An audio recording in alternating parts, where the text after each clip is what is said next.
Welcome to Mysterious Sleep Tales after a tiring and stressful day. Before this night begins, I want you to take some time for yourself. Put your shoulders away from your ears. Relax your jaw. Leave your hands where they are, palms open or closed, whichever feels more natural. There is nothing you need to do right now. Nothing to solve, remember, or prepare. The day has done its work, and now the night is here to gently embrace you as you rest. Breathe in slowly, and as you breathe out, imagine that you are letting go of something small and unnecessary. A thought that has been circling. A task that can wait until morning. You do not need to name it. You do not need to understand it.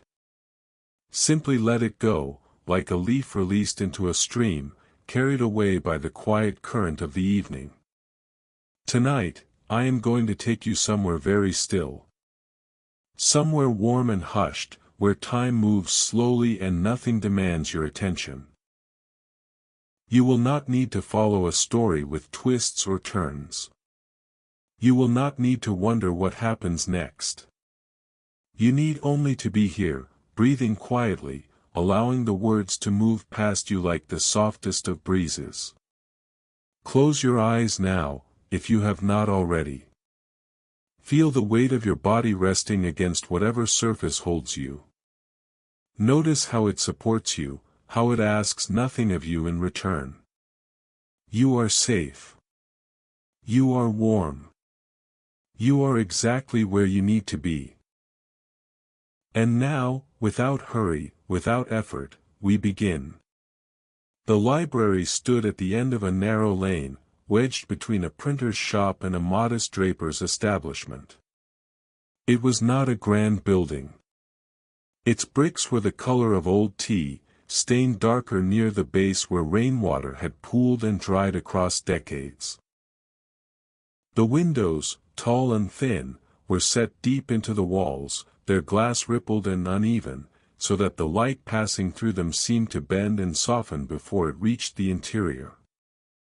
Above the door, a small painted sign bore the words Hefferton Lending Library in letters that had once been gold but had faded to a pale amber, the edges worn smooth by years of weather and neglect.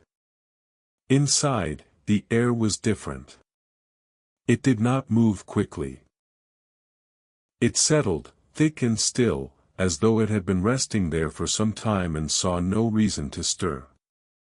The smell was the first thing one noticed upon entering, a particular scent that belonged only to places like this, where paper and leather and dust had mingled together for so long that they had become inseparable. It was not unpleasant. If anything, it was comforting, the way certain smells can carry with them the weight of memory without requiring you to name what is being remembered. The main room was long and narrow, shaped like a corridor that had been widened just enough to hold a few rows of shelves. The floor was wooden, its boards dark and uneven, creaking gently underfoot in a way that made secrecy impossible. Along each side, bookshelves rose from floor to ceiling, their frames heavy and solid, painted a deep green that had dulled over time into something closer to gray. The shelves themselves were crowded, each one packed tightly with volumes of varying sizes, their spines pressed together so closely that pulling one free required patience and a careful hand. At the far end of the room, beneath the largest of the windows, stood a desk. It was broad and low, its surface covered with a green baize cloth that had been patched in several places with scraps of mismatched fabric.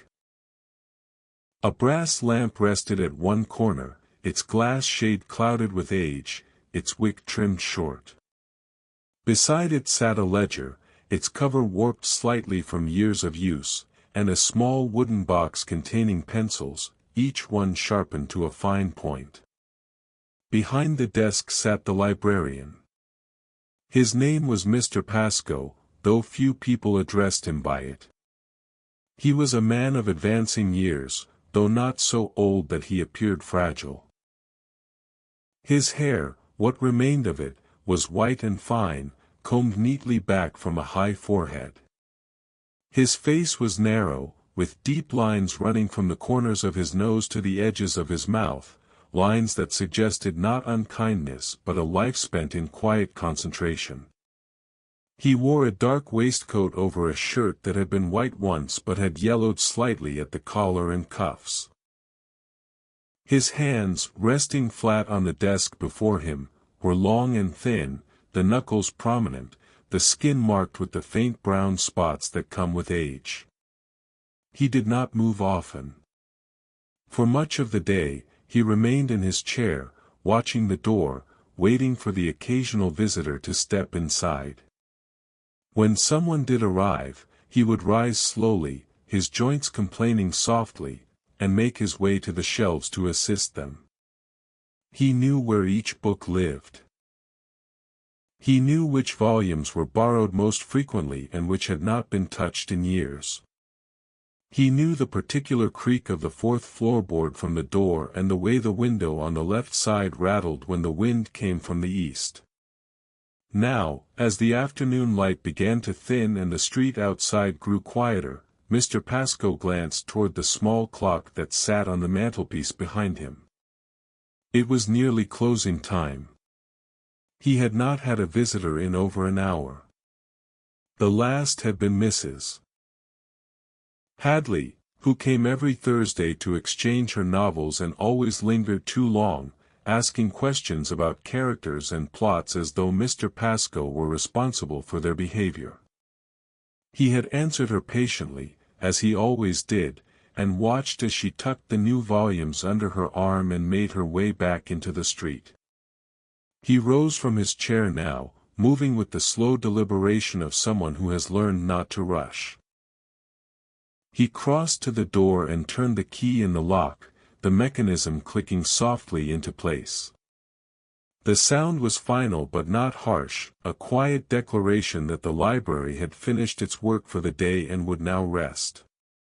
He drew the small bolt at the top of the door, then the one at the bottom, though he doubted either was necessary. Theft was not common in this part of the city, and even if it were, he could not imagine what anyone would take from a lending library. With the door secured, he turned back to face the room. The light from the windows was dimming now, the pale gold of late afternoon giving way to something softer and more uncertain. Shadows were beginning to gather in the corners, pooling beneath the lowest shelves and stretching across the floor in long, irregular shapes. He moved to the nearest lamp and struck a match, holding it carefully to the wick until the flame caught and steadied. The light bloomed outward, warm and yellow, pushing back the shadows just enough to make the space feel inhabited again. He moved to the next lamp, then the next, lighting each one in turn until the room glowed with a soft, even radiance. The light did not reach the ceiling, which remained lost in darkness, nor did it fully penetrate the spaces between the shelves, where the spines of the books remained dim and indistinct. But it was enough. It was more than enough. Mr. Pascoe returned to his desk and sat down once more, settling into the familiar shape of the chair. He did not open the ledger. He did not reach for a book. He simply sat, his hands folded loosely in his lap, and allowed the quiet to settle around him like a blanket. This was his favorite part of the day, the hour after closing when the library belonged to him alone. There was no one to serve, no questions to answer, no polite conversations to navigate. There was only the room, the books, and the particular quality of stillness that descended when all activity ceased. It was not silence, not entirely. The building itself made small noises, the faint creak of wood expanding or contracting, the soft tick of the clock, the occasional whisper of air moving through a gap in the window frame. But these sounds did not disturb the quiet. If anything, they deepened it, like stitches holding fabric together. He let his gaze wander across the shelves, moving slowly from one section to the next. He did not need to read the titles. He knew them all by heart. The poetry volumes on the second shelf from the top, their bindings cracked and faded. The row of philosophical treatises, dense and heavy, their pages yellowed and brittle. The novels, which occupied most of the space, arranged not by author or title but by some private logic that only he understood. There was a particular pleasure in knowing where things were, in understanding the small geography of this room. It was a kind of order that required no justification, no explanation. It simply was, and he was its keeper. He thought, as he often did at this hour, about the people who had passed through these doors over the years. Some he remembered clearly, their faces and voices still vivid in his mind. Others had faded, leaving behind only the faintest impression, a sense of presence without detail. There had been the young clerk with the nervous hands, who borrowed only histories and returned them with careful notes written in the margins. There had been the elderly woman who came every Monday without fail, always requesting the same volume of sermons, which she never read but simply held in her lap while she sat by the window. And now they were gone, or perhaps they were not, perhaps they were still here in some small, unmeasurable way, folded into the fabric of the room itself. Mr. Pascoe did not believe in ghosts, not in the way most people meant the word. But he did believe in residue, in the way places held on to the people who had inhabited them. He believed that a room could remember, not consciously, but in the way a book remembers the hands that have turned its pages, in creases and smudges and a faint scent of skin and oil. He rose again, though he had no particular task in mind. He simply felt the need to move, to walk the length of the room and back, to place his hand on the shelves and feel their solidity beneath his palm. He moved slowly, his footsteps soft against the floorboards, pausing now and then to straighten a volume that had been pushed back too far or to tilt a spine so that it aligned with the others. As he walked, he let his fingers trail along the edges of the books, feeling the different textures beneath his touch.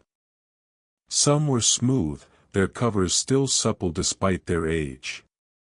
Others were rough, the leather dried and cracked, flaking slightly at the corners. A few were cloth-bound, their surfaces worn soft by handling, the fabric pilled and threadbare. Each one had its own particular feel, its own small history written not in words but in the marks left by use and time. He reached the end of the first row and turned, making his way back along the opposite side. Here, the shelves held older volumes, books that had not been borrowed in years and likely never would be again. Their subjects were obscure, their language dense and antiquated, their bindings so fragile that he hesitated to remove them from the shelf. Yet he could not bring himself to discard them. They belonged here, just as much as the more popular volumes, perhaps more so. They were the foundation upon which the rest of the collection had been built. He paused before one volume in particular, a thick tome bound in dark brown leather, its spine embossed with gilt letters that had long since faded to near invisibility. He could not remember the last time someone had requested it. Perhaps no one ever had. He reached up and gently pulled it free, supporting its weight with both hands. The cover was cool to the touch, the leather stiff and unyielding. He opened it carefully, the binding creaking softly in protest, and found himself looking at a title page dense with text, the letters small and cramped, the ink a dark sepia brown. He could not say why he had chosen this book. It was not one he would have recommended to anyone, nor was it one he had any particular interest in reading himself. But there was something about it, something in the weight of it, the density of its pages, the way it seemed to hold within itself the accumulated quiet of all the years it had sat untouched on this shelf. He carried it back to his desk and set it down gently, then returned to his chair. He did not open it immediately. He simply looked at it, resting there on the green baize cloth, its cover dark and unadorned, its presence somehow both substantial and unobtrusive. After a moment, he reached out and placed his hand flat on top of it, feeling the coolness of the leather beneath his palm, the faint texture of the grain. Outside, the light continued to fade. The street beyond the window was quiet now, the shops closed, the pedestrians gone. Occasionally, a carriage would pass, its wheels clattering softly against the cobblestones, the sound fading quickly into the distance. But these interruptions were brief and did not disturb the stillness inside the library, which seemed to deepen with each passing moment. Mr. Pascoe sat without moving, his hand still resting on the book, his gaze fixed on nothing in particular. He was not thinking about anything specific. His mind had settled into a state of quiet observation, noticing small details without attaching meaning to them. The way the lamplight reflected off the glass of the nearest window. The faint scent of candle wax mixed with old paper. The particular heaviness of the air, which seemed to press gently against his skin, warm and still. After a time, he lifted his hand from the book and opened it again, turning past the title page to the first chapter. The text was set in a dense, closely spaced type, the lines packed tightly together, the margins narrow.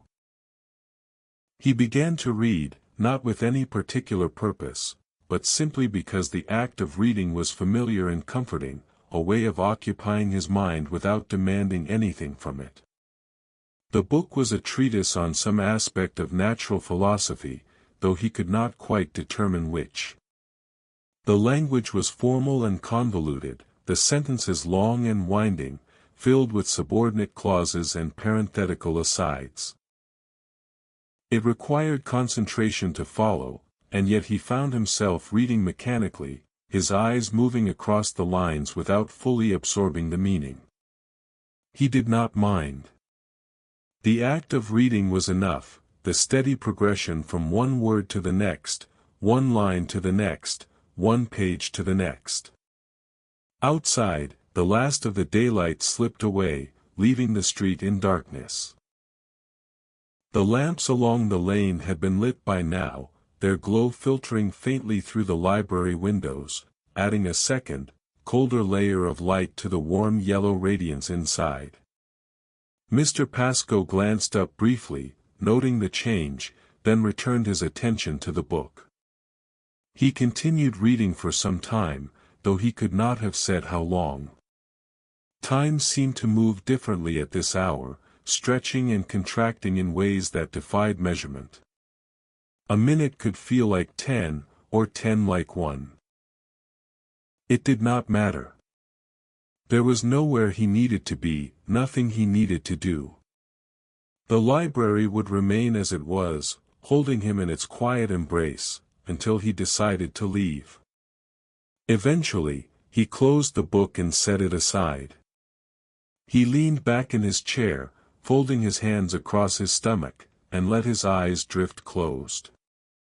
He was not sleeping, merely resting, allowing his body to settle more fully into the stillness. His breathing slowed, deepening, each inhalation and exhalation spaced farther apart. The sounds of the room seemed to recede, becoming fainter and more distant, until they were little more than a gentle hum at the edges of his awareness. He thought of nothing in particular. His mind drifted, touching briefly on small, disconnected images. The face of a patron from years ago. The title of a book he had once read and long since forgotten. The shape of a cloud he had seen that morning through the window. None of these thoughts held his attention for more than a moment. They arose and passed away, leaving no trace, like ripples on the surface of still water. After a time, he opened his eyes again and sat forward. The lamps were burning lower now, their wicks growing short, the flames smaller and more subdued. He rose and moved to the nearest one, adjusting the wick slightly to coax a bit more light from it. Then he moved to the next, and the next, tending to each in turn with the same careful attention. When he had finished, he returned to his desk and stood behind his chair, resting his hands on its back. He looked out across the room, taking in the rows of shelves, the dim glow of the lamps, the shadows pooling in the corners. Everything was as it should be. Everything was in its place. He thought about the hours that still remained before he would finally leave, locking the door behind him and making his way home through the dark streets. He thought about the morning that would follow, when he would return to open the library once more, to greet the first patrons of the day, to guide them to the shelves and help them find what they were looking for. But those thoughts felt distant now, separated from him by the quiet expanse of the evening. For now, there was only this, the library at rest, the books waiting in silence, the steady, unchanging presence of the room itself. He moved away from the desk and walked slowly along the shelves once more, not because he needed to, but because the act of walking helped to anchor him, to remind him that he was here, present in this moment, part of this space. His footsteps were soft, almost inaudible, the floorboards creaking only faintly beneath his weight. As he walked, he let his thoughts continue to drift, not trying to hold on to anything, not trying to make sense of what passed through his mind. He simply allowed himself to be, to exist in this space without purpose or direction, moving through the quiet like a figure in a painting, present but not insistent, visible but not demanding attention. The shelves seemed taller in the lamplight, their upper reaches lost in shadow, the books there invisible except as vague shapes pressed against darkness. Mr. Pascoe had long since stopped climbing the small ladder to reach those highest volumes. They had been placed there decades ago, perhaps by the previous librarian, whose name he could no longer remember, and they had remained undisturbed ever since. He suspected that some of them had not been opened in 50 years or more, their pages sealed together by damp and time, their binding stiff and unyielding. There was something oddly comforting about that, about the knowledge that certain things could simply rest, untouched and untroubled, while the world continued around them. It seemed to him that the library itself was a kind of resting place, not just for books but for time, for the hours that accumulated here in gentle layers, one upon another, building slowly into years and decades without ever announcing themselves. He reached the end of the row and paused, his hand resting lightly on the edge of the final shelf. From here, he could see the entire length of the room, the 2 rows of shelves running parallel, the narrow aisle between them, the desk at the far end with its lamp casting a small pool of light onto the green baize cloth. The perspective made the room seem longer than it was, the far wall retreating into a kind of soft obscurity, not quite invisible but not entirely present either. He turned and walked back, his pace slower now, his footsteps deliberate and measured. There was no need to hurry. There was nowhere to go. The library existed outside of urgency, outside of the demands that governed the rest of the city. Here, time did not press forward with insistent force. It simply accumulated, patiently, without complaint. As he passed the desk, he noticed the ledger still lying open where he had left it earlier that afternoon. He paused and leaned over it, his eyes scanning the most recent entries. Names written in his own careful hand, dates, titles of books borrowed and returned. Each line represented a small transaction, a brief intersection between the library and the world beyond its walls. He read through them slowly, not because he needed to verify anything, but simply because the act of reading gave him something to focus on, a way of organizing his attention. Mrs. Hadley's name appeared 3 times in the past fortnight alone. Mr. Kimball had borrowed a volume on agricultural improvements and had not yet returned it, though it was not yet overdue. Miss Earnshaw had taken out a collection of poetry, something by Tennyson, and had brought it back the very next day with a note tucked inside saying that she had found it too melancholy for her taste. He smiled faintly at that, though the expression barely reached his face. He had tried to warn her, suggesting something lighter, but she had insisted, and he had learned long ago not to argue with patrons about their choices. People knew what they wanted, or thought they did, and it was not his place to correct them. He closed the ledger gently, running his hand across its worn cover, and moved back to his chair. He sat down once more, settling into the familiar shape of the seat, and let his gaze wander across the room again. The lamplight flickered slightly, responding to some invisible current of air, and the shadows shifted, stretching and contracting, as though the room itself were breathing. He thought about the books surrounding him, all the stories and ideas and arguments they contained, all the hours that had gone into writing them, printing them, binding them. And yet, here they sat, mostly unread, their pages turning slowly to dust, their words waiting in silence for someone who might never come. It did not sadden him. If anything, it seemed appropriate, fitting. Not everything needed to be read. Not everything needed to be used. Some things existed simply to exist, to occupy space, to bear witness to the passage of time. He reached for the book he had set aside earlier, the thick treatise on natural philosophy, and opened it again. The pages fell open somewhere in the middle, and he found himself looking at a diagram, a series of carefully drawn circles and lines meant to illustrate some principle or observation. He studied it for a moment, trying to understand what it represented, but the labels were in Latin, and his knowledge of the language was limited. He could make out a few words, orbis, centrum, motus, but their meaning remained elusive. He turned the page and continued reading, though the text was no clearer than the diagram had been. The sentences wound on, looping back on themselves, qualifying and requalifying each statement until the original point was lost in a tangle of subordinate clauses.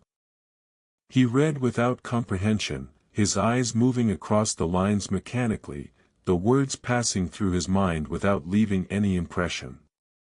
After a while, he set the book down again and leaned back in his chair. His hands rested loosely in his lap, his fingers interlaced, his thumbs resting against one another. He could feel the faint pulse of his own heartbeat, steady and regular, a quiet reminder that he was alive, that his body continued its work even when his mind had nothing to occupy it. Outside, the night had fully settled. The street was dark except for the faint glow of the gas lamps, their light scattered and uneven, creating pools of illumination separated by long stretches of shadow.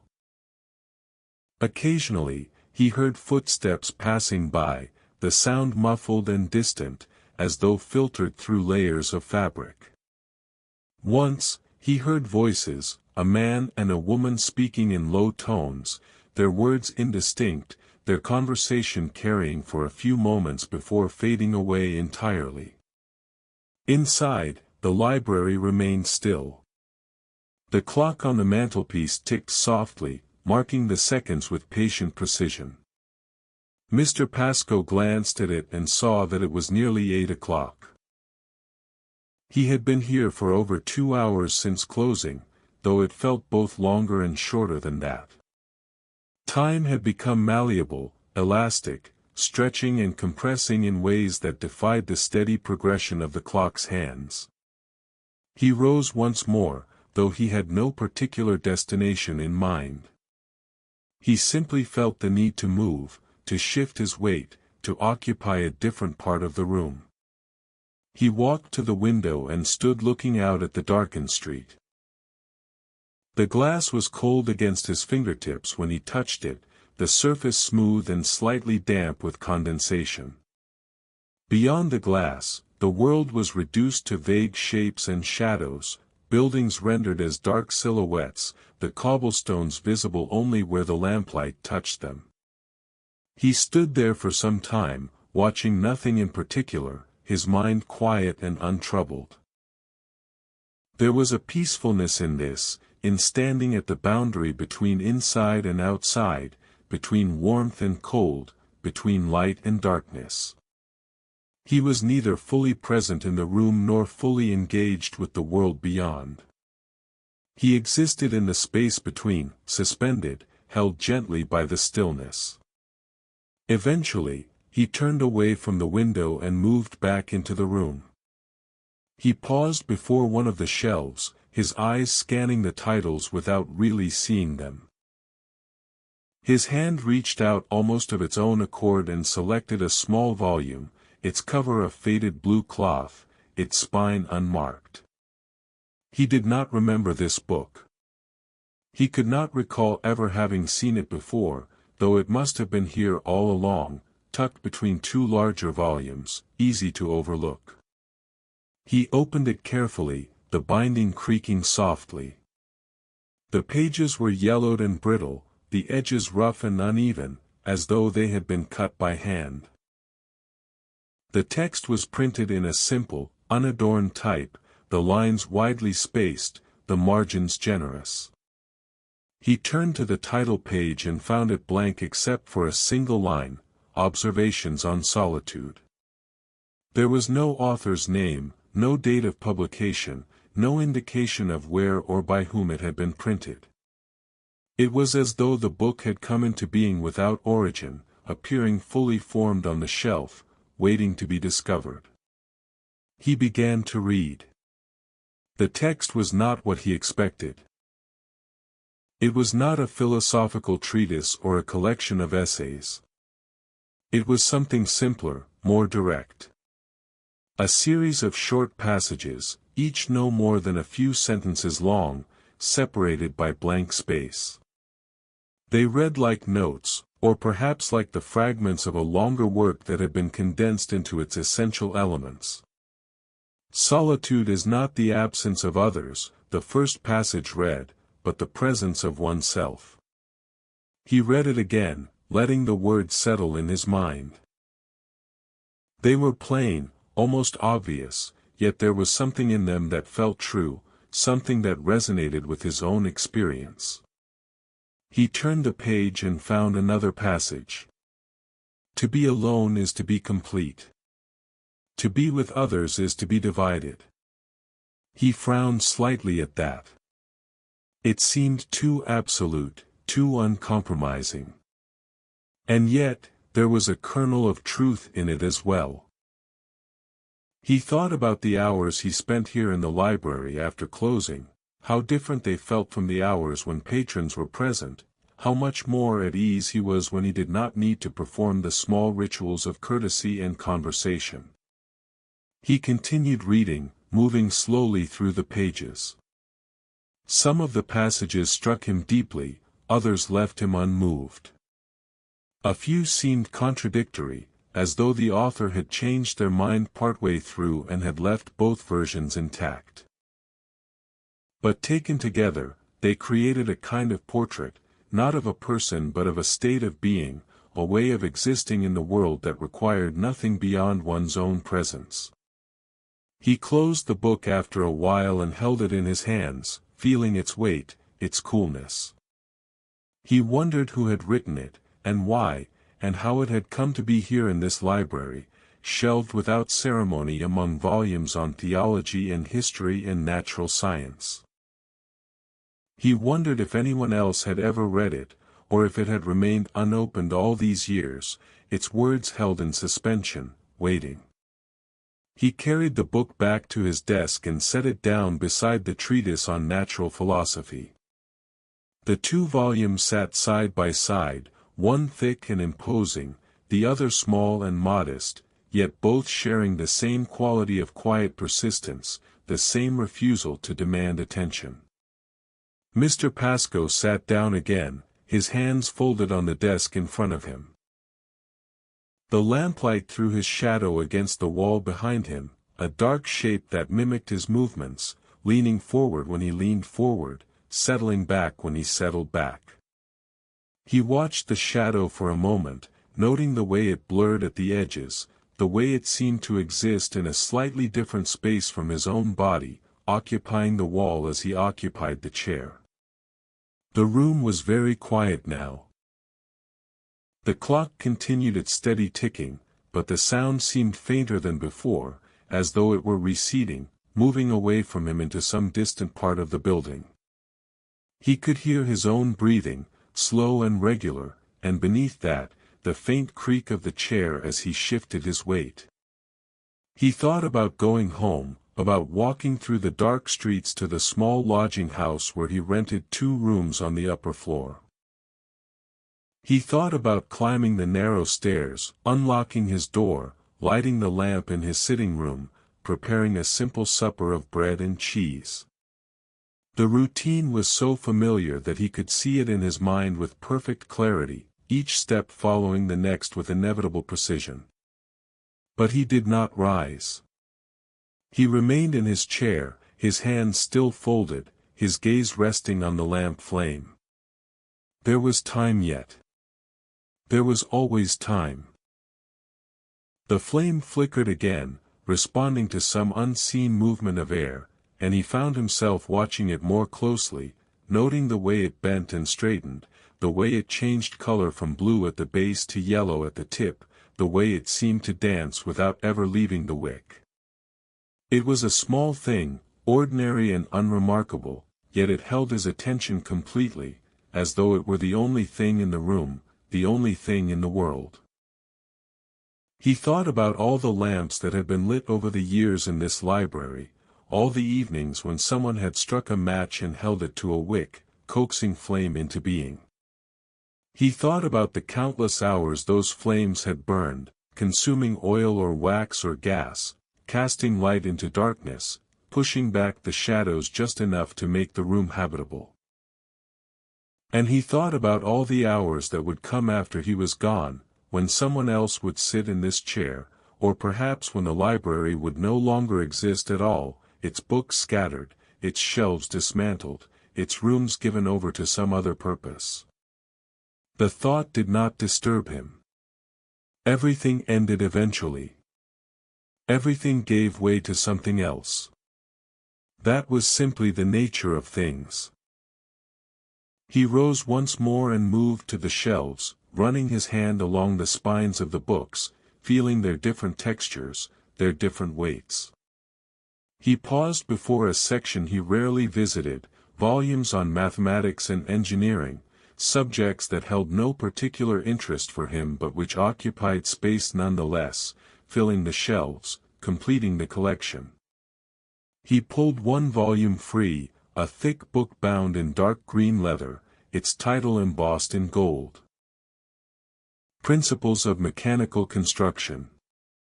He opened it at random and found himself looking at a series of detailed engravings, cross-sections of gears and pulleys, diagrams showing the transfer of force from one component to another. The precision of the drawings was remarkable, each line perfectly straight, each angle exact, each dimension carefully labeled. He studied the diagrams without understanding them, letting his eyes trace the lines, following the connections from one part to the next. There was a kind of beauty in it, he thought, in the clarity and order of it, in the way everything fit together according to precise mathematical relationships. It was a different kind of beauty from that found in poetry or painting, but no less real, no less worthy of attention. He closed the book and returned it to its place, then continued along the shelf. His movements were unhurried, almost languid, as though he were moving through water rather than air. He felt no particular urgency, no desire to accomplish anything. He was simply here, present in this space, moving through it slowly, allowing time to pass without resistance. Continue 21:03. The next volume his hand fell upon was slimmer, bound in brown calf leather that had grown soft with age. He drew it from the shelf and found it to be a collection of sermons, printed sometime in the previous century, judging by the style of the typeface. The pages had foxed badly, covered in brown spots that bloomed across the paper like strange flowers. He turned through them slowly, not reading the words but simply looking at them, at the way they arranged themselves on the page, the way the paragraphs formed neat rectangles of text, justified on both sides, creating a pleasing symmetry. He had never been a particularly religious man, though he had attended church regularly in his youth, more out of obligation than conviction. The sermons he remembered from those years had been long and stern, delivered in voices that seemed designed to inspire fear rather than comfort. He could not recall a single word of them now, only the sensation of sitting on hard wooden pews, of watching dust motes drift through shafts of light, of counting the minutes until he would be released back into the world. These printed sermons, he suspected, were much the same, filled with warnings and exhortations, references to scripture that assumed familiarity he did not possess. Yet there was something peaceful about them nonetheless, something in the very fact of their existence, in the way they had been carefully composed, printed, bound, and placed on a shelf where they might offer solace to someone, even if that someone was not him. He returned the volume to its place and moved on, his fingers trailing along the shelves, pausing occasionally to touch a spine or adjust a book that had been pushed back too far. The room seemed to expand around him as he walked, the walls receding, the ceiling rising, until he felt as though he were moving through a space much larger than the modest dimensions of the library would suggest. It was a feeling he had experienced before, always in these quiet hours after closing, when the building seemed to settle into itself, to relax, to reveal aspects of itself that remained hidden during the bustle of the day. He had learned not to question it, not to analyze it too closely. Some experiences existed beyond explanation, beyond the reach of words or logic. He returned to his desk and sat down once more. The chair received him with familiar ease, its shape molded to his body by years of use. He glanced at the clock and saw that it was nearly 9. The evening was deepening, moving toward that hour when the city grew truly quiet, when even the occasional carriage ceased to pass, when the only sounds were the settling of buildings and the distant call of a night watchman making his rounds. Mr. Pascoe folded his hands on the desk and allowed his eyes to close. He was not sleeping, merely resting, letting his thoughts drift without direction. Images came and went, disconnected and fleeting. A face he had known in childhood, now blurred and indistinct. A street he had walked down once, many years ago, in a city he could no longer name. A fragment of melody, hummed by someone whose voice he no longer remembered. None of these images held his attention. They arose like bubbles in still water, reached the surface, and disappeared, leaving no trace. He observed them without attachment, without trying to hold on to them or make sense of them. They were simply the movement of his mind, the small eddies and currents that continued even in stillness. After a time, he opened his eyes again and found the room exactly as he had left it. The lamps still burned with their steady glow. The shadows still pooled in the corners. The books still waited in silence on their shelves. Nothing had changed, and yet everything felt slightly different, as though the room had shifted in some imperceptible way while his eyes were closed, rearranging itself according to laws he could not comprehend. He reached for the small blue volume he had discovered earlier, the one with the passages on solitude, and opened it again. He turned past the passages he had already read, looking for something new, something that might speak to him in this particular moment. The pages fell open near the end of the book, and he found himself reading a passage that was longer than the others, almost a full page of text. "There comes a time," it read, "when one realizes that solitude is not a condition to be escaped but a place to be inhabited. Not a temporary state but a permanent dwelling. One learns to live within it as one learns to live within a house, becoming familiar with its rooms, its corners, its particular quality of light at different hours of the day." He paused, considering the words. They seemed to describe something he had known for a long time but had never quite articulated, even to himself. The library was his dwelling, more than the lodging house where he slept. These hours after closing were his truest home, the place where he felt most completely himself. He continued reading. In solitude, one discovers that the self is sufficient. Not complete, not perfect, but sufficient. Enough. There is no need to look outward for validation or meaning. Everything necessary is already present, waiting to be noticed. The words settled into him quietly, without fanfare. He read the passage once more, then closed the book and set it down. He sat very still, his hands resting lightly on the desk, his breathing slow and even. The lamplight cast his shadow on the wall behind him, and he watched it for a moment, noting how it seemed to breathe with him, expanding and contracting with each inhalation and exhalation. The room was warm now, the heat from the lamps having accumulated over the hours, creating a pocket of comfort that felt separate from the cold night outside. Mr. Pascoe loosened his collar slightly, easing the pressure against his throat, and allowed himself to relax more fully into the chair. He thought about the patrons who would come tomorrow, the small requests they would make, the books they would borrow and eventually return. He thought about Mrs. Hadley with her endless questions, Mr. Kimball with his agricultural interests, Miss Earnshaw with her distaste for melancholy. Each of them existed in his mind as a small, distinct presence, a set of habits and preferences and quirks that he had learned to anticipate and accommodate. But they seemed very far away now, separated from him not just by hours but by the particular quality of the evening, which created a kind of boundary, a threshold that could not be crossed until morning came and the library opened its doors once more. He rose and walked to the window again, drawn by some instinct he could not name. He stood there for a long time, looking at this doubled image, the dark street and the illuminated room existing simultaneously in the same pane of glass. It seemed to him that he was standing at the precise center of things, balanced between two worlds, belonging fully to neither yet present in both.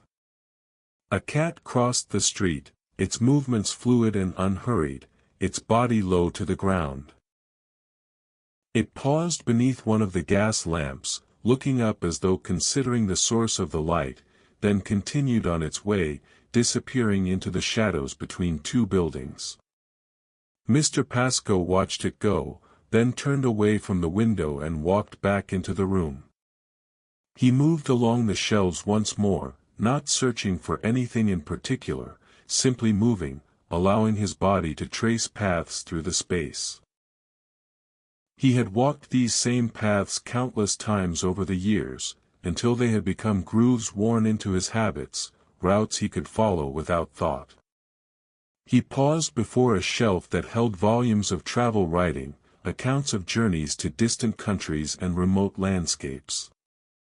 He had read some of these years ago, when he was younger and still harbored vague notions of seeing the world beyond London. The accounts had been vivid and compelling, filled with descriptions of mountains and deserts, of cities built from white stone, of seas that stretched to the horizon without interruption. He had never taken any of those journeys. His life had narrowed instead of expanding, contracting into the familiar boundaries of this neighborhood, this street, this single room. And yet he did not feel that he had missed anything essential. The world described in those travel accounts had never seemed entirely real to him, even when he was reading about it. It existed as a kind of fiction, a series of images and sensations that belonged to someone else's life, not his own. He pulled one of the volumes from the shelf, a thick book with a water-stained cover, and opened it at random. The page showed an engraving of a temple, its columns massive and ornate, its steps leading up to a darkened entrance. Small figures stood at the base of the steps, included presumably to indicate scale, making the temple appear impossibly large, as though it had been built by beings far larger than ordinary humans. He studied the engraving for a moment, then closed the book and returned it to its place. The temple, wherever it was, would continue to exist without him. The world would continue to unfold in all its complexity and vastness, and he would remain here, in this small corner of it, tending to his books, lighting his lamps, moving through his quiet hours with the same patient repetition. The clock struck 9, the chimes soft and measured, filling the room for a moment before fading away. Mr. Pascoe returned to his desk and sat down once more. He did not reach for a book this time. He simply sat, his hands folded, his gaze resting on the lamp flame. The evening stretched ahead of him, hours yet remaining before he would finally lock the door and step out into the cold night. But he felt no impatience, no desire to hasten its passage. He was content to sit, to wait, to allow time to move at its own pace, neither hurrying it forward nor trying to hold it back.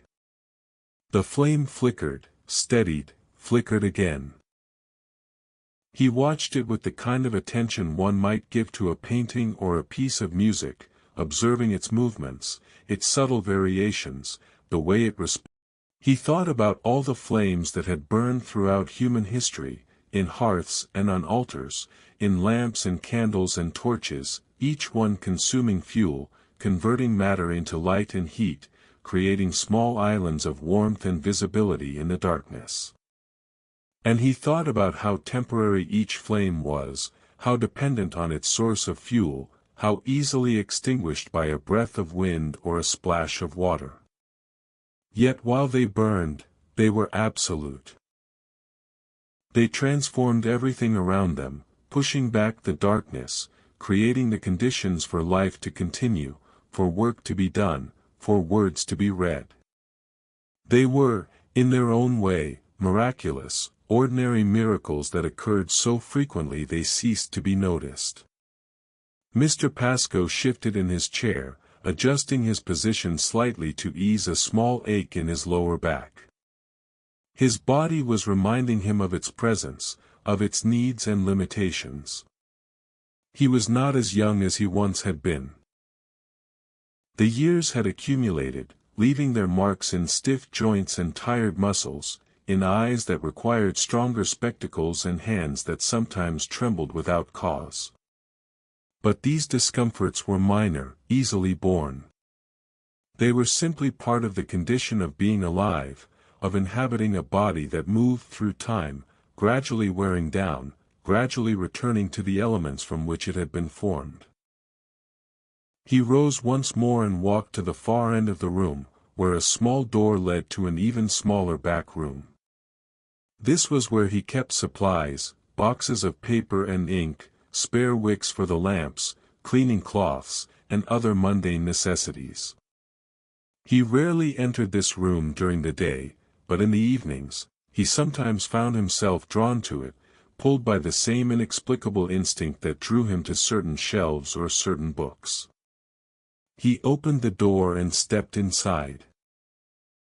The room was cold and dark, the air stale and undisturbed. He did not light a lamp. Instead, he stood in the doorway, allowing his eyes to adjust, watching as shapes gradually emerged from the darkness. Boxes stacked against one wall. A mop leaning in the corner. A small window, its glass thick with grime, admitting only the faintest suggestion of light from the street beyond. There was something peaceful about this small, forgotten space, something that appealed to him in a way he could not quite articulate. It was a room without purpose beyond utility, a room that no one ever saw, that served no function beyond storage. And yet it existed, stubbornly, patiently, waiting to be useful when needed, content to remain empty and dark when it was not. He stood in the doorway for a long moment, simply breathing the cold, stale air, feeling the chill seep through his clothes and touch his skin. Then he stepped back, pulling the door closed behind him, and returned to the warmth and light of the main room. The contrast was striking. The library seemed almost luxurious now, with its glowing lamps and its crowded shelves, its worn but comfortable chair, its sense of habitation and care. He moved back to his desk and sat down, feeling the warmth envelop him once more, seeping back into his bones, restoring the comfort he had briefly abandoned. He reached for the treatise on natural philosophy, the thick volume he had opened earlier, and turned its pages slowly, not reading now but simply looking at them, at the density of the text, the occasional diagram, the way the printer had arranged everything with such precision and care. Someone had spent months, perhaps years, composing this work, marshalling arguments, gathering evidence, refining language, all in service of explaining some aspect of the natural world. And now it sat here, largely unread, its arguments unexamined, its evidence unweighed. The author had been dead for decades, perhaps a century. The ideas contained in the book had likely been superseded by newer theories, more sophisticated understandings. And yet the book persisted, occupying its small space on the shelf, bearing witness to the labor that had created it. Mr. Pascoe closed the volume and set it aside. He folded his hands on the desk and allowed his gaze to drift upward, toward the ceiling, which remained lost in shadow above the reach of the lamplight. He could not see it, but he knew it was there, the plaster cracked in places, stained by old leaks, marked by the passage of years. During the day, when sunlight filled the room, the ceiling was visible, its imperfections on clear display. But now, in the lamplight, it had vanished, become part of the general darkness that surrounded the small island of illumination where he sat. He thought about darkness, about the way it was always present, always waiting just beyond the reach of light. It was not something to be feared, he thought. It was simply the natural state of things.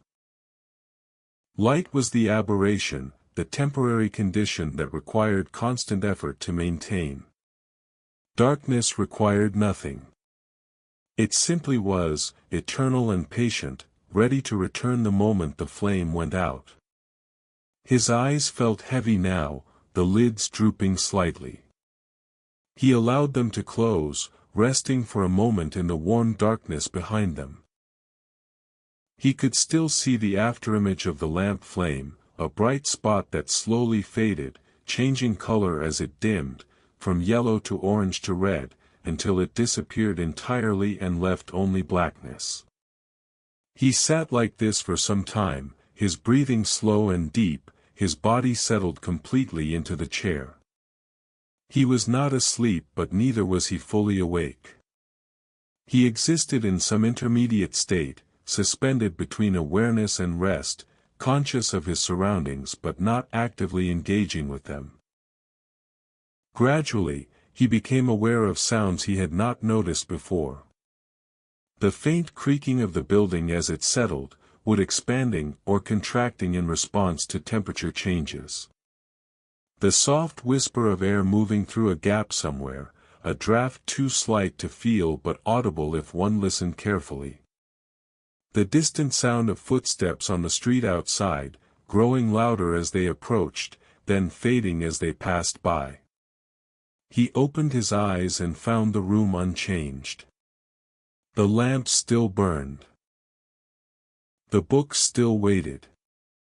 Time had continued its steady progression, marked by the clock on the mantelpiece, which now showed 9:30.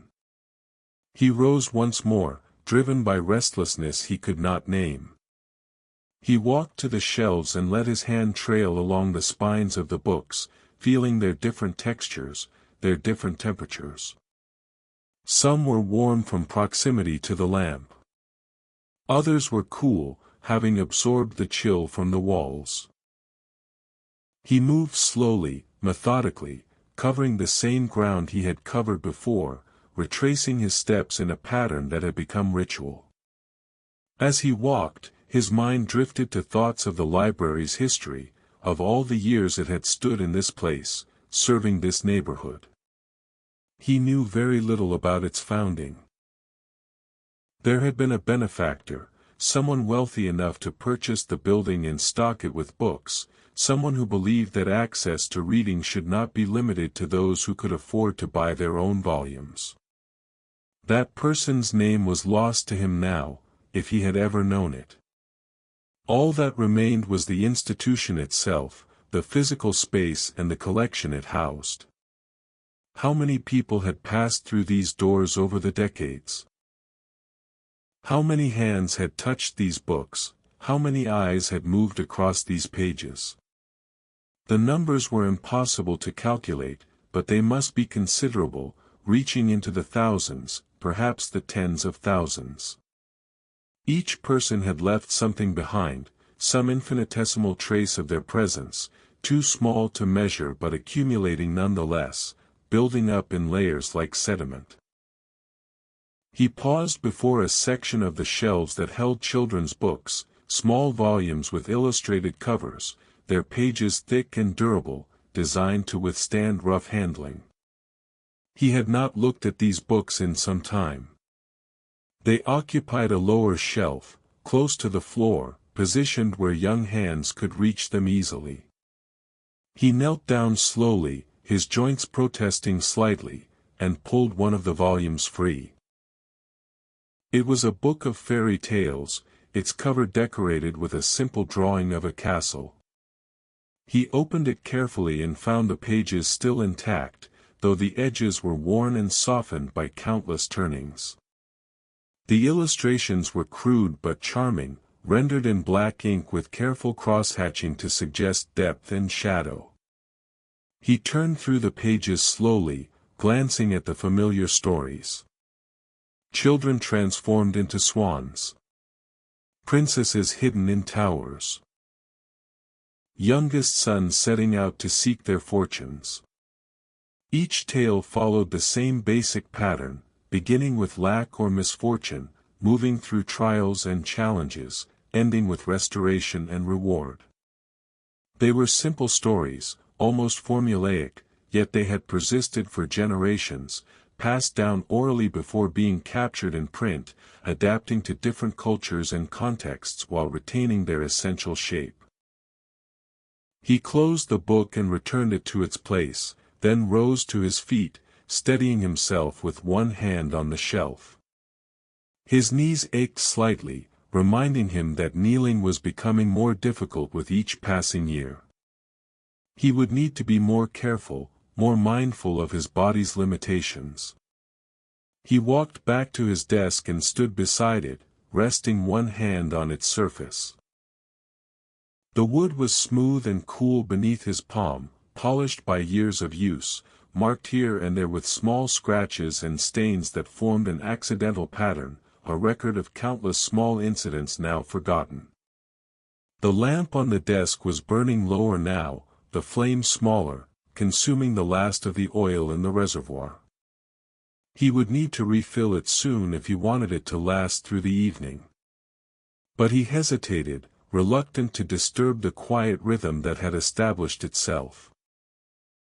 The room existed in a delicate balance, everything in its place, everything moving at its own pace, and he was hesitant to introduce any change, however minor. Eventually, though, practicality overcame reluctance. He opened the small drawer beneath the desk and removed a flask of lamp oil, its glass clouded and fingerprinted. He unscrewed the cap and carefully poured oil into the lamp's reservoir, watching the level rise, the clear liquid catching the lamplight and throwing strange, wavering shadows onto the desk. When the reservoir was full, he replaced the cap on the flask and returned it to the drawer. The lamp burned more brightly now, the flame strengthening, pushing back the shadows that had been slowly encroaching. The room seemed to brighten, to open up, as though taking a deep breath after a period of constriction. Mr. Pascoe sat down once more, settling into the chair with a small sigh of satisfaction. He felt, for reasons he could not entirely explain, that he had accomplished something, that some small but necessary task had been completed. The lamp would burn through the rest of the evening now, providing steady light, requiring no further attention. He glanced at the clock and saw that it was approaching 10. The evening was well advanced now, moving toward its deepest, quietest hours. Outside, the city would be settling into sleep, windows darkening one by one, streets emptying, the constant hum of daytime activity fading to a low murmur. But here, in the library, there was no sense of winding down, no preparation for rest. The room existed outside of that rhythm, maintaining its own steady state, neither waking nor sleeping but simply being, continuously, patiently, without regard for the passage of hours. Mr. Pascoe reached for the small blue volume again, the one containing passages on solitude, and opened it to a page he had not yet read. His eyes found a passage near the bottom of the page, and he began to read slowly, letting each word register before moving to the next. Silence is not the absence of sound, but the presence of listening. In silence, one hears what is always there but usually unnoticed. The breath. The heartbeat. The small sounds of the body. The whisper of blood moving through veins. This is the fundamental music, the baseline rhythm beneath all other rhythms. He paused, considering this. He became aware of his own breath, the soft sound it made as it moved in and out of his lungs. He became aware of his heartbeat, felt it as a gentle pulse in his chest, in his throat, in his fingertips where they rested against the page. These sensations had been present all along, but he had not been attending to them. Now, brought to awareness, they seemed suddenly vivid, immediate, undeniable. He closed the book and set it down, then sat very still, maintaining his attention on these internal sensations. His breath. His heartbeat. The small movements of his body as it balanced itself in the chair. For a few moments, everything else fell away, the room receding, the books becoming peripheral, even the lamp flame fading from his awareness. There was only this, the simple fact of being alive, of occupying a body, of existing in time. Gradually, his awareness expanded again, taking in the room, the lamp, the shelves. But something had shifted. The quality of his attention had changed. He was more present now, more fully here, less caught up in the drift of thought and memory that usually occupied his mind. He sat like this for a long time, simply being present, allowing each moment to arise and pass without trying to hold on to it or push it away. The clock ticked. The lamp flickered. The building creaked.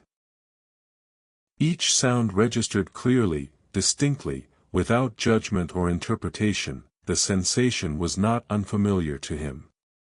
He had experienced it before during these quiet evenings, this particular quality of attention that seemed to arrive unbidden when conditions were right, when the room was still enough, when his mind had grown quiet enough to allow it. It was not something he could summon through effort. It simply came, or it did not, appearing like an unexpected guest who arrived without announcement and departed the same way. He thought of it as a kind of transparency, a state in which the usual boundaries between himself and his surroundings became less distinct, less insistent. He remained himself, certainly, but he also became part of the room, part of the stillness, part of the gentle accumulation of time that occurred here in these hours after closing. His gaze rested on the lamp flame again, watching it burn with its steady, unwavering presence. The flame did not think. It did not remember or anticipate. It simply burned, consuming its fuel, giving off light and heat, existing completely in the present moment. There was something instructive in that, something that spoke to a way of being he could only approximate but never fully achieve. After a time, he rose from his chair and walked to the far end of the room, where the shelves held volumes on history, thick books bound in dark leather, their spines embossed with dates and names of nations and monarchs. He ran his fingers along them, feeling the raised letters, the texture of the leather, noting how some volumes were smooth and others rough, some warm and others cool. He selected one at random and pulled it free. It was a history of the Tudor period, dense and scholarly, written in a prose style that favored long, complex sentences and frequent digressions. He had attempted to read it once, years ago, but had abandoned it after a few chapters, defeated by the author's refusal to reach any point with directness or clarity. He opened it now, not with any intention of reading but simply to see what it contained, to remind himself of its particular character. The pages were yellowed and brittle, covered in small, cramped type that made his eyes ache just looking at it. Footnotes proliferated at the bottom of each page, sometimes occupying more space than the main text, creating a kind of conversation between the author and his sources that seemed to spiral off into infinity. He closed the book and returned it to its place. The Tudors would have to remain mysterious to him, their lives and intrigues and struggles contained forever in volumes he would never read. It did not trouble him. There were more books in this library than he could possibly read in a lifetime, more knowledge than he could ever absorb. The collection existed not as something to be consumed but as something to be tended, maintained, made available to those who might need it. He continued along the shelf, his movements slow and measured, his footsteps soft against the floorboards. The room seemed to contract around him as he moved, the walls drawing closer, the ceiling lowering, until he felt enclosed, held gently by the space itself. It was not an unpleasant sensation. It felt protective, sheltering, like being inside a cave or a womb, separated from the larger world by layers of brick and wood and time. He reached the end of the row and turned, retracing his steps along the opposite shelf. This side held works of literature, novels and collections of poetry, plays and essays. The bindings here were more varied, some elegant and well-preserved, others shabby and worn, their covers stained and faded, their spines cracked and separating from the pages within. His hand fell upon a volume of poems by Wordsworth, a name he knew though he had never read the work. He drew it from the shelf and opened it to a random page, his eyes scanning the lines without trying to comprehend them fully, simply allowing the rhythm and sound of the words to register. The poetry was full of nature, of lakes and mountains, of solitary wanderings through wild landscapes. It spoke of emotions recollected in tranquility, of finding in memory a kind of peace that eluded the actual experience. He read a few lines more, then closed the book and held it for a moment, feeling its weight, its solidity. There was something both strange and familiar about holding a book of poetry in this quiet room, in this late hour. Strange because poetry seemed to demand a different kind of attention than he was capable of giving, a heightened sensitivity, an openness to language that felt beyond his reach. Familiar because the book itself was just another object, no different in substance from the histories or the treatises, made of the same paper and leather and thread, subject to the same processes of aging and decay. He returned the volume to its place and continued walking, his mind quiet now, emptied of thought, simply moving through the space with patient repetition. He passed the desk, paused to adjust the lamp slightly, then moved on, completing another circuit of the room. The clock struck the half-hour, the chimes soft and melodious, marking 10:30. The sound hung in the air for a moment, then faded, absorbed by the books and walls and shadows. Mr. Pascoe paused, listening to the silence that followed, noting how complete it was, how undisturbed by any external sound. He returned to his desk and sat down once more. His body was beginning to feel the effects of the long evening, a heaviness settling into his limbs, a tiredness that was not unpleasant but simply present, a reminder that he was not tireless, that he would eventually need to rest, to sleep, to allow his body to recover from the day's small exertions. But not yet. There were still hours remaining, hours he was reluctant to surrender. The evening had taken on a quality he did not want to disturb, a particular atmosphere that felt both fragile and precious, as though the slightest change might cause it to dissipate like mist in sunlight.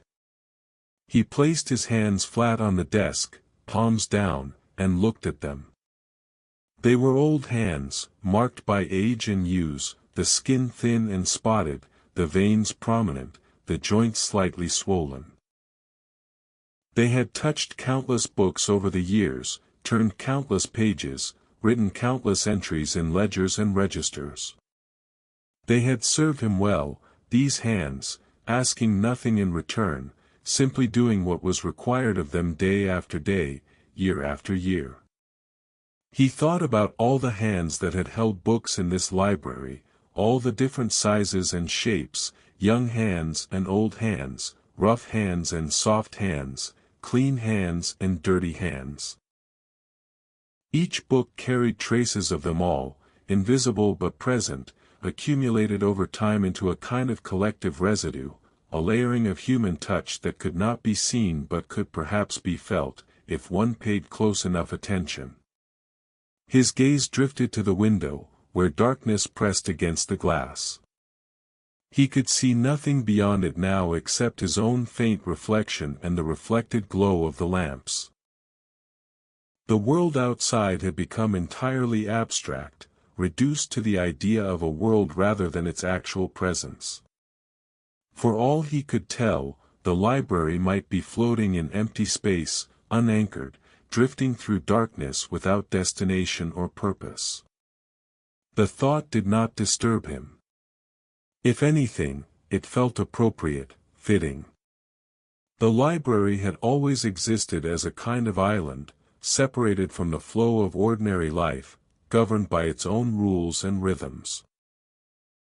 Whether that island was located on a street in London or floating in the void made little practical difference.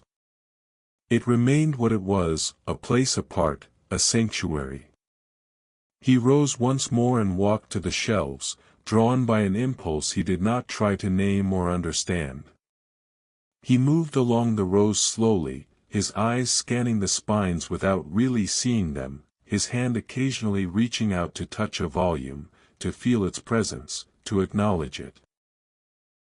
There was something meditative about this activity, something that required no thought and produced no result, that existed purely as a form of attention, a way of being present to the objects that surrounded him. He was not looking for anything.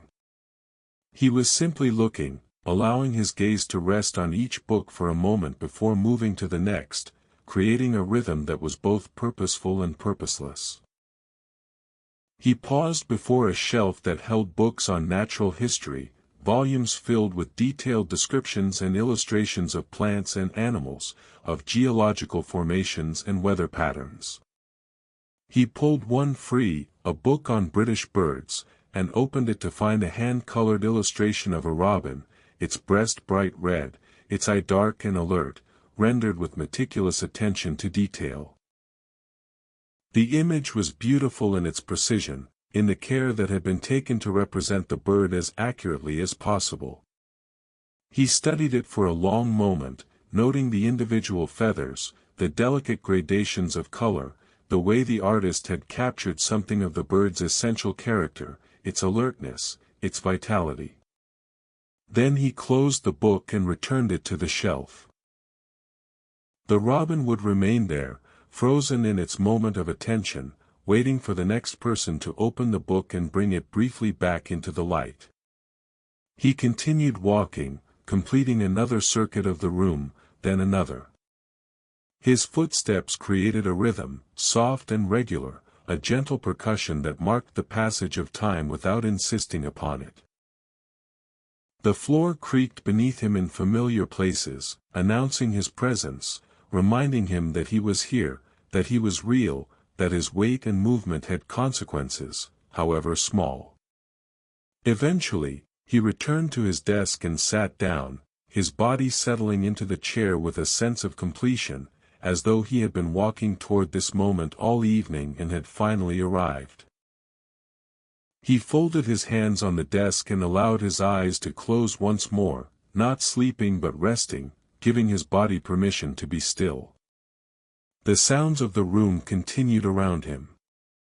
The clock ticked. The lamps hissed softly. The building creaked and settled. Each sound was distinct, separate, yet they combined to create a kind of whole, a sonic environment that was as much a part of the library as the books themselves. He sat like this for a long time, his breathing slow and deep, his mind quiet and untroubled. There was nowhere else he needed to be, nothing else he needed to do. The evening stretched ahead of him, offering its particular gifts, its qualities of stillness and solitude, and he accepted them gratefully, without question, without resistance. When he opened his eyes again, the room appeared slightly different, though he could not have said exactly how. The light perhaps was softer, the shadows deeper, the edges of things less distinct. Or perhaps it was his own perception that had changed, his eyes adjusting to the dim light, his mind settling more fully into the quiet atmosphere of the evening. He glanced at the clock and saw that it was past 11. The evening was moving toward midnight now, toward that threshold when one day gave way to the next, when time itself seemed to pause for a moment before continuing its steady progression. He thought about midnight, about the way people had always invested that particular hour with significance, as though something fundamental changed when the clock's hands aligned at the top of the dial. In truth, of course, nothing changed. Time continued its flow without interruption, indifferent to the markings humans imposed upon it. Midnight was simply another moment, no different from any other, given importance only by agreement, by collective decision. And yet, even knowing this, he found himself aware of its approach, conscious of the hour in a way he had not been earlier in the evening. There was something about the transition, about crossing from one day into the next, that seemed to matter, that created a small sense of ceremony even in the absence of any observable change. He rose from his chair and walked to the window once more, drawn by the same instinct that had brought him there several times already this evening. The street outside remained dark and empty, the gas lamps casting their weak glow onto cobblestones that gleamed faintly with moisture. It must have rained while he sat inside, a light drizzle that had come and gone without his noticing, leaving behind only this slight sheen, this evidence of its passage. He placed his hand against the glass and felt its coldness seep into his palm. The temperature outside must have dropped considerably. Winter was settling in properly now, claiming the city with its particular grip, making everything harder, colder, more difficult. The library's warmth felt even more precious in contrast, a small pocket of comfort carved out of the larger coldness that surrounded it. He turned away from the window and moved back into the room, his feet carrying him once more along the familiar paths between the shelves. He had walked these same routes so many times this evening that they felt like grooves worn into the floorboards, channels that guided his movement without conscious direction. As he walked, his thoughts drifted to the question of purpose, of what it meant to spend one's life tending to a place like this. There had been times, especially in his younger years, when he had wondered whether he had chosen the right path, whether he might have done something more significant, more visible, more obviously valuable to the world.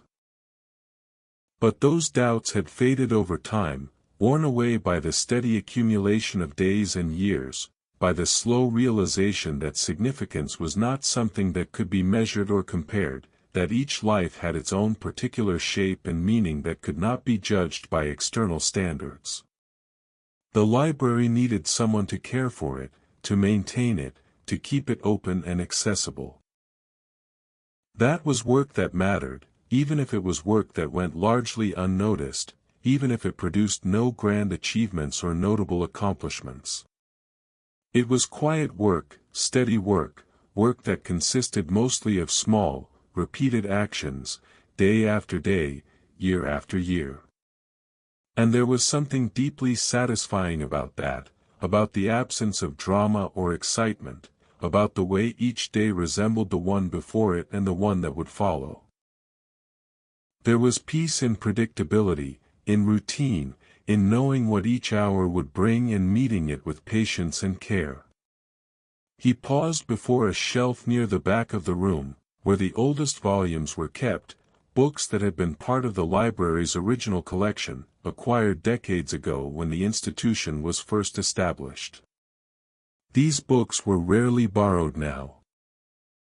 Their subjects were too specialized, their language too archaic, their physical condition too fragile to withstand frequent handling. He selected one carefully, supporting its weight with both hands.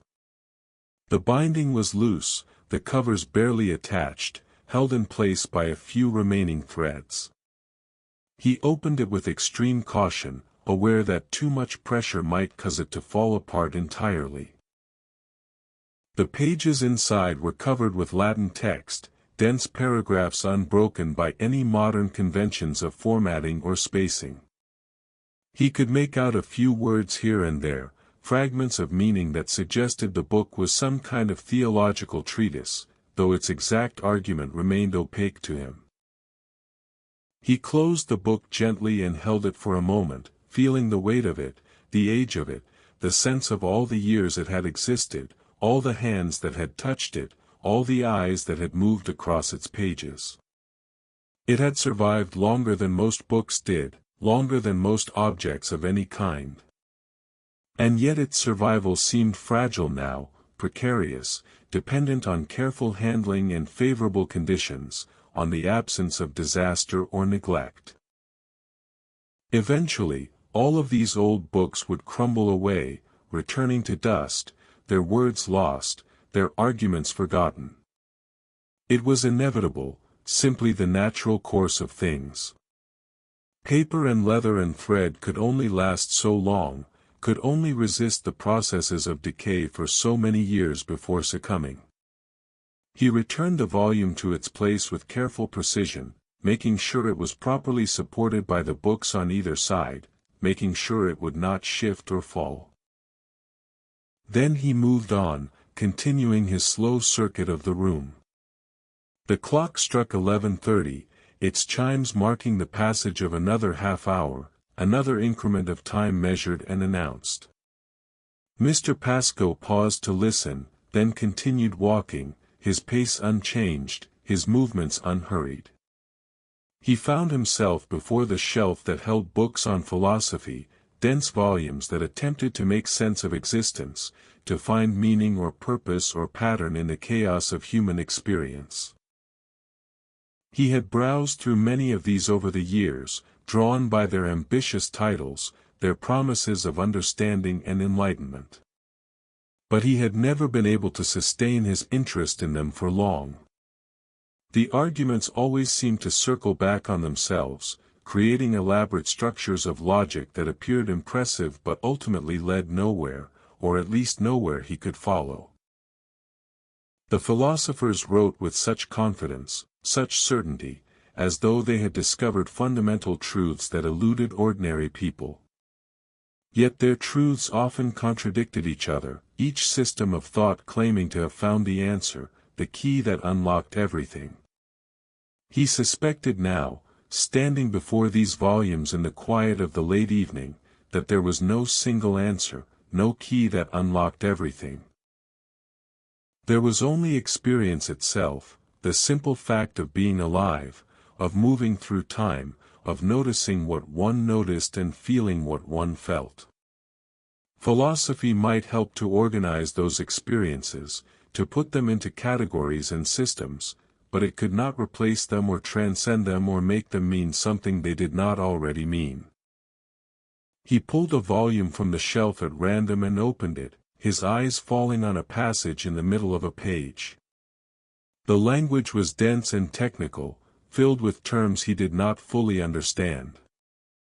He read a few sentences, trying to follow the argument, but found his attention drifting, unable to maintain the concentration required. He closed the book and returned it to the shelf. Philosophy would have to remain a mystery to him, along with so many other things. He did not mind. Some mysteries were meant to remain unsolved, some questions were meant to remain unanswered. He returned to his desk and sat down once more, the chair receiving him with its familiar embrace. His body was tired now, genuinely tired, the kind of tiredness that came from sitting too long, from moving too little, from allowing too many hours to pass in near complete stillness. He ought to go home, he thought. He ought to lock up the library and make his way through the dark streets to his lodgings, climb the stairs to his rooms, prepare himself for sleep. It was late, later than he usually stayed, later than was strictly necessary. And yet he did not move. He remained in his chair, hands folded on the desk, gaze resting on the lamp flame. There was something about this particular evening that made him reluctant to end it, something in the quality of the silence, the depth of the stillness, that felt precious and irreplaceable. He thought about all the other evenings he had spent here, all the hours accumulated over the years. Each one had been different in its particulars, different books opened, different thoughts thought, different sounds heard. And yet each one had also been essentially the same, part of a single continuous experience that stretched back through time, creating a kind of ongoing conversation between himself and this space, between the present moment and all the moments that had preceded it. The library held all of those evenings within itself, he thought. They were stored here somehow, not in any physical form but as a kind of residue, a layering of presence that accumulated over time. Each evening added another layer, imperceptible but real, building gradually into something that could not be seen but could perhaps be felt, if one paid attention, if one remained still enough and quiet enough to notice. He sat without moving, his breathing slow and regular, his mind emptied of thought. The lamp flame flickered, casting its gentle light across the desk, across his hands, across the surface of the book that lay beside him. The clock ticked steadily, marking seconds and minutes with patient precision. The building creaked softly, settling into itself, accommodating the cold night air that pressed against its walls. Outside, the city slept, or tried to sleep, its millions of inhabitants lying in beds and rooms scattered across its vast expanse. Each person alone with their thoughts, their dreams, their private experiences of consciousness. And here, in this small room, he sat alone as well, separate from all of them, connected to them only by the fact of existence itself, by the shared condition of being alive in this particular time and place. The clock struck midnight, its 12 chimes filling the room with sound, marking the transition from one day to the next. Mr. Pascoe listened to each chime individually, counting them silently, noting how they differed slightly in tone and volume, how they created a sequence that built to a conclusion and then stopped, leaving behind a silence that seemed deeper than the silence that had preceded it. When the last chime faded, he rose from his chair slowly, feeling the stiffness in his joints, the ache in his back from sitting too long. He walked to each lamp in turn, adjusting the wicks, ensuring they would burn safely through the remaining hours, though he knew now that he would not stay much longer. The evening had reached its natural conclusion. The transition to a new day had occurred, marking an ending and a beginning simultaneously. It was time to leave, to step out of this small pocket of warmth and light and return to the larger world that waited beyond the door. And yet, considering how gently and slowly the evening passes, I want to thank you for spending this time in these final moments, in this quiet place, among these books, shadows, and pools of small lamplight. If you found peace, even for a moment, on our channel, perhaps you can consider returning when you need that tranquility again. If you would like to hear more stories like this, don't forget to subscribe to the channel, comment, and like. And if you would like to leave a comment, however short, sharing where you listened to this tonight, I would be happy to know you are here. Now, rest well. Let the silence envelop you like a blanket. Tomorrow will come as always. Remember, tomorrow is the first day of the rest of your life. Good night.